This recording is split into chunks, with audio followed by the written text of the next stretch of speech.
Welcome to Real Issue Podcast. I'm your host, Martel Llewellyn. Guys, if you are a Miami Heat fan, continue to like, share, comment, subscribe. Thank you for all the support. And if you're an NBA fan, subscribe to the channel. And thank you for all the support. So they did everything they could to acquire Dame. Now it takes two to get a deal done. I appreciate all that Pat and Andy and Mickey did to try and make this happen. Damian Lillard's agent, Aaron Goodwin, on the Miami Heat.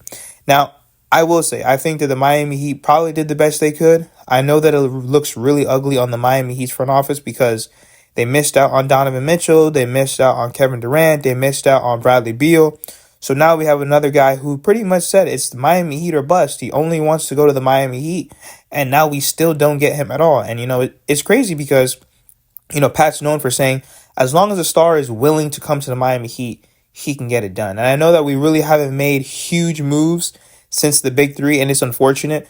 But at the end of the day, I just really blame a lot of this on Joe Cronin. I'm not trying to save face for Pat because I do think maybe there's some blame on him as well. But I just think that the Blazers front office, they did not want to send Dame our way.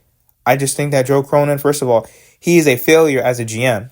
He pretty much promised Dame a winning team and a winning culture and absolutely gave him the opposite. Lied to the man, telling him, that they're going to compete, they're going to be competitive, and he didn't want to do that this whole time. He's clearly rebuilding.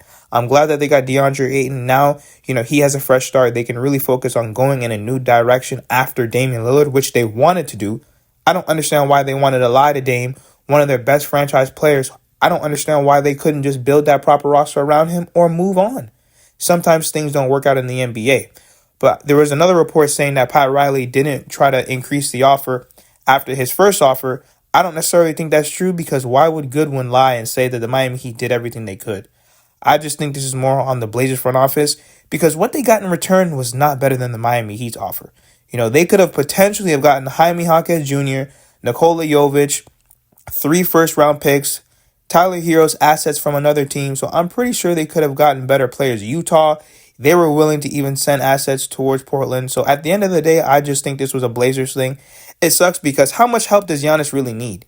And it's like I know that there's a lot of people saying that the Miami Heat, they have a better roster than they did last year. I guess you could say that, but I'm not really sold on that because at the end of the day, this team is really based off of Jimmy and Bam, and they look exhausted from carrying this team throughout the regular season, and it's hard. I know that we have Josh Richardson now. I know that we have Thomas Bryant, which will take some of the load off of Jimmy and Bam, but we were all hoping and praying, making all these podcasts and videos aiming towards Damian Lillard. But let me know what you guys think in the comments. Like, share, comment, subscribe as we continue to push to 3,000 subscribers.